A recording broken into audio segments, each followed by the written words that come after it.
वहीं कोरोना की ताजा रिपोर्ट ने सबके होश उड़ा दिए हैं। टेंशन बढ़े भी क्यों ना, क्योंकि अभी भी हालात भयावह हैं। प्रयागराज के फाफामऊ से आई तस्वीरें डराने वाली हैं। यहां शमशान घाट का जो वीडियो वायरल हुआ है वो यकीनन झकझोर देने वाला है। यहां गंगा नदी के किनारे कतार में शव जल रहे हैं और ये जो तस्वीरें हैं ये वाकई में झकझोर देने वाली हैं, कंपन पैदा कर देने वाली हैं और एक सबक भी है कि अभी भी संभल जाएं हम लोग, अभी भी सावधान हो जाएं, सतर्क हो जाएं, तो ऐसी तस्वीरों से बचा जा सकता है। क्योंकि इस बार ये जो कोरोना की सेकंड वेव है ये बहुत खतरनाक है और दुगनी रफ्तार के साथ बढ़ रही है। दुगनी रफ्तार के साथ जो संक्रमण है वो फैल रहा है। ऐसे में सावधानी, सतर्कता बहुत ज़रूरी है। मास्क और 2 गज की दूरी का पालन ज़रूर करें। जब तक ज़रूरी काम ना हो घर से बाहर ना निकलें। और अगर आप काम के सिलसिले से बाहर जा रहे हैं, आप दफ्तर जा रहे हैं, तो तमाम कोविड गाइडलाइंस का आप पालन ज़रूर करें। 3 जगहों की तस्वीरें हम आपको दिखा रहे हैं। प्रयागराज, लखनऊ और वाराणसी की ये तस्वीरें हैं। ये जलती चिताएं इस बात की तस्दीक कर रही हैं कि कोरोना ने अपना भयावह रूप अख्तियार कर लिया है और कोरोना की ये जो खौफनाक रफ्तार है ये लोगों को मौत की नींद सुला रही है। ऐसे में अगर इसके खिलाफ इस जंग को जीतना है तो हमें सावधान होना होगा, हमें सतर्क होना होगा और अपने परिवार का ख्याल रखना होगा।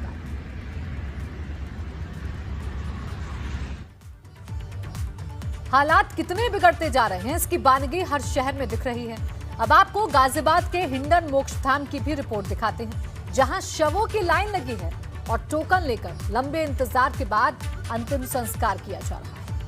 कहते हैं कि इंसान अपनी पूरी ज़िंदगी कहीं ना कहीं लाइन में निकाल देता है या लाइन में खड़ा होता है। प्लेटफॉर्म टिकट के लिए उसे लाइन में लगना पड़ता है, एयरपोर्ट पर जाता है तो उसे लाइन पर लगना पड़ता है, लेकिन उसे ये नहीं पता था कि मरने के बाद भी उसे अंतिम संस्कार के लिए इस तरीके से लाइन में लगना पड़ेगा। आप ये देख सकते हैं, मैं इस समय मौजूद हूँ हिंडन मोक्ष घाट पर। यहाँ डेड बॉडीज़ रखी हुई हैं। यहाँ बहुत सारी समय आप डेड बॉडीज़ देख सकते हैं और यहाँ पर अब टोकन सिस्टम चालू है। टोकन सिस्टम इसलिए चालू है ताकि अंदर भीड़ ना इकट्ठी हो सके। कोविड के समय में कोरोना काल चल रहा है और हर जगह इस समय जो लोग हैं उन्हें इकट्ठा होने की कहीं भी इजाज़त नहीं है। ये व्यवस्था क्यों की गई है बात करते हैं, यहाँ देख रेख करते हैं। ये बताइए कि सबसे पहले मैं आपका नाम जानना चाहता हूँ। जी, राजेश पंडित नाम है हमारा। ये बताइए कि ये जो डेड बॉडीज़ हैं यहाँ पर रखी हुई हैं लाइन से, क्यों रखी हुई हैं? अंदर शवों के संस्कार चल रहे हैं और जैसे ये सभी सामान्य शव हैं, तो सुबह सूर्योदय होते ही सभी अपने अपने शवों को लेकर आ गए थे और संस्कार के लिए इनको भी प्रतीक्षा में रखा गया है। सभी का नंबर जो है, पहले जो शव अंदर गए हैं उनके संस्कार की व्यवस्था में जो 10-15 मिनट का समय लगता है उसको ध्यान में रखकर कोरोना काल और सावधानियों को देखते हुए दूसरे शव को 10-15 मिनट का गैप दे दिया जाता है। जैसे ही अंदर दाह संस्कार के लिए शव चले जाते हैं, अधमारक की पूजा, पिंडदान और मुँह अखनी के लिए, उसके बाद में हम दूसरे शव के परिजन को बुलाकर उनकी व्यवस्था करा देते हैं। इनका साफ तौर पे ये कहना है कि ये शव जो हैं वह सामान्य शव हैं, लेकिन जो शवों की संख्या है वह आजकल बढ़ गई थी।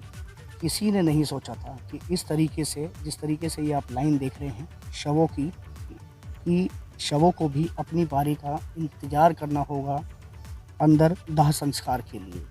ऐसा मंजर देखने को लगातार मिल रहा है। ये कोरोना काल है और इस कोरोना काल में और ऐसे कितने मंजर देखने को मिलेंगे ये कभी किसी ने सोचा भी नहीं था। गाजियाबाद से तो एक तरफ गाजियाबाद में हालात बिगड़ रहे हैं तो दूसरी ही तरफ प्रशासन मानो मजाक कर रहा है। इस बार जिस हज हाउस को 500 बेड का आइसोलेशन कोविड सेंटर बनाने का फैसला किया, वहां एक बेड तक नहीं पहुंचा है। पिछले साल इस हज हाउस को आइसोलेशन सेंटर बनाया गया था, लेकिन यहां आज तक बेड नहीं पहुंच पाए, जो सवाल खड़े करते हैं कि क्या सिर्फ शासन को खुश करने के लिए फैसले लिए गए?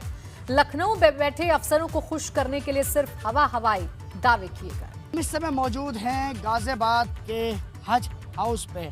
आपको अगर याद होगा पिछले साल 2020 में जब कोरोना ने पैर पसारने शुरू किए थे हिंदुस्तान में, तो उस समय गाजियाबाद में कुछ ही पेशेंट आने शुरू हुए थे, जिसके बाद गाजियाबाद के अधिकारियों ने लगातार कई जगह कोविड सेंटर बनाने शुरू कर दिए थे, चाहे होटल हो या कोई मेडिकल इंस्टीट्यूट हो। तो लगातार कई जगह उस समय लगातार तैयारी जोरों पर थी और लगातार कोविड सेंटर बना दिए गए थे। अगर हम हज हाउस की बात करें तो हज हाउस की आप इमारत देख रहे हैं, ये 6 मंजिला इमारत है और पिछले साल यहाँ अधिकारी पहुँचे थे और पहुँचने के बाद यहाँ पर 500 बेड का अस्थायी आइसोलेशन सेंटर बनाने की बात की थी।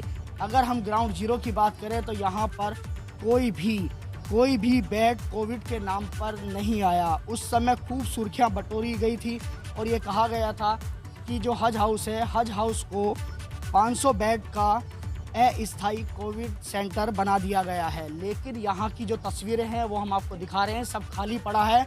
जो यहाँ पर केयर टेकर हैं, केयर टेकर से हम बात करते हैं। क्या नाम है आपका? बाहर आ रहे हैं। नाम बताइए। नाम? संजय त्रिपाठी। संजय जी, ये बताइए कि कितने समय से आप यहाँ पर हैं? कितने समय से यहाँ पे 1.5 साल से हैं। बताइए कि पिछले साल यहाँ अधिकारी पहुँचे थे और ये कहा था इसे कोविड सेंटर बना दिया गया है, याद है? बिल्कुल। क्या रहा उसके बाद, क्या तैयारी? उसके बाद से उस काम चालू था, पेंटिंग हुई थी और मोटर वगैरह लगे थे बस। और यहाँ पर बेड वगैरह कुछ आए? कोई बेड नहीं आई। ये तस्वीर है अंदर की और हम इस समय हज हाउस के अंदर हैं। हम आपको ये तस्वीर दिखा रहे हैं कि यहाँ पर बात की गई थी कि यहाँ पर 500 बेड का अस्थायी कोविड सेंटर बनाया गया है। लेकिन ये अंदर की तस्वीर है, यहाँ पर कुछ भी ऐसा हमें नज़र नहीं आ रहा है कि यहाँ पर अधिकारियों ने एक भी बेड लाकर डाला हो। तैयारी बहुत की गई थी, लेकिन तैयारी के नाम पे यहाँ पर अगर ग्राउंड जीरो की बात करें तो यहाँ ऐसा कुछ भी नहीं है। गाजियाबाद से बीपी गंगा के लिए मैं शक्ति सिंह।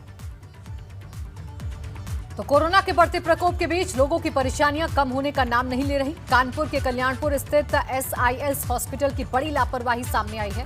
हॉस्पिटल पर आरोप लगा है कि अयोध्या से कानपुर के इस हॉस्पिटल में मुकुंद उपाध्याय को कोविड संक्रमित होने के बाद इलाज के लिए 3 दिन पहले भर्ती करवाया गया था। लेकिन शुक्रवार को मुकुंद उपाध्याय की सांसें उखड़ गईं और उनकी दोपहर 3 बजे मौत हो गई। कोरोना की बेलगाम रफ्तार लगातार जीवन लीला लोगों की समाप्त करने में लगी हुई है और इस वक्त हमारे साथ एक फैमिली है, एक परिवार है जिन्होंने अपनों को खो दिया है कोरोना में, लेकिन उनकी दर्द कम नहीं हो रहा। क्या दर्द है, उनसे बात करते हैं। क्या नाम है भाई साहब आपका? मेरा नाम अनुपम उपाध्याय है। मेरे भाई का देहांत हुआ है कल। उनका नाम अनुराग उपाध्याय था। SIS हॉस्पिटल कानपुर में हम लोग उनको 3 दिन पहले लेके आए थे और कल उनका देहांत हुआ। किसी भी वजह से हुआ हो, लेकिन अब आगे जो फॉर्मेलिटी हमें करनी है उसके लिए हमें उनका पार्थिव शरीर एक बार ये अलाउ करें कि हाँ ले जाके क्रिमिनेट करो। उसके लिए मुझे हॉस्पिटल प्रशासन हर 2 घंटे बाद का समय दे रहा है और हम 24 घंटे से वेट कर रहे हैं। मतलब आपके भाई साहब जो थे वो कोरोना संक्रमित थे? हाँ, कोरोना संक्रमित थे। कब लेकर के यहाँ पर आए थे आप? कल देहांत हुआ है 2 दिन पहले उसके। कल जब मृत्यु हुई तो उसके बाद जब आपने मुझे सारे पेपर, अपनी फॉर्मेलिटी पूरी करा के सारे पेपर, डेथ सर्टिफिकेट और डिस्चार्ज सब कुछ दे दिया। फाइल मेरे पास है। बॉडी देने के लिए इन्होंने 2 घंटे का समय मांगा, फिर उन्होंने शाम 9 बजे का समय मांगा, फिर उन्होंने रात 12 बजे का समय मांगा, फिर उन्होंने कहा सुबह 9 बजे तक गाड़ी आ जाएगी, बॉडी ले जाएंगे आप। अभी आपके सामने समय है, पुलिस प्रशासन वाले भी सब खड़े हैं साथ में। इनसे भी झूठ बोला गया लेकिन ये भी कुछ नहीं कर रहे हैं। बात करेंगे आज से शुरू हो रहे कर्फ्यू की। जहां यूपी में आज रात 8 बजे से 35 घंटे तक नॉन स्टॉप कोरोना कर्फ्यू लागू हो जाएगा, जो अगले आदेश तक हर रविवार लागू रहेगा। इस दौरान प्रदेश भर में सैनिटाइजेशन का कार्यक्रम है, जबकि सरकार ने भी कोरोना कर्फ्यू के दौरान कुछ गाइडलाइंस जारी की हैं। 35 घंटे तक लगने वाले कोरोना कर्फ्यू के दौरान श्रमिकों को उनके कार्यस्थलों पर आवाजाही की इजाजत होगी। इसके अलावा शनिवार रविवार को सभी शादियों में बंद स्थानों पर 50 व्यक्तियों को, जबकि खुले स्थानों पर 100 लोगों को शादी में आने की इजाजत होगी। साथ ही परीक्षाओं के लिए भी छात्रों को अनुमति रहेगी, लेकिन एग्जाम के लिए उनका ID कार्ड ही पास के तौर पर मान्य होगा। सरकार ने राज्य परिवहन की बसों को भी 50% क्षमता के साथ चलने की अनुमति दी है। इसके अलावा अंतिम संस्कार में 20 से ज्यादा व्यक्तियों के जुटने की इजाजत नहीं दी गई है। सिर्फ 20 ही लोग अंतिम संस्कार करा पाएंगे।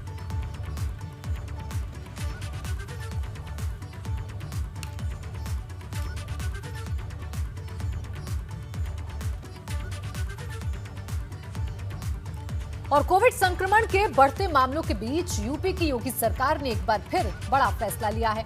सरकार सभी श्रमिकों, गरीब परिवारों को वित्तीय सहायता और राशन देगी।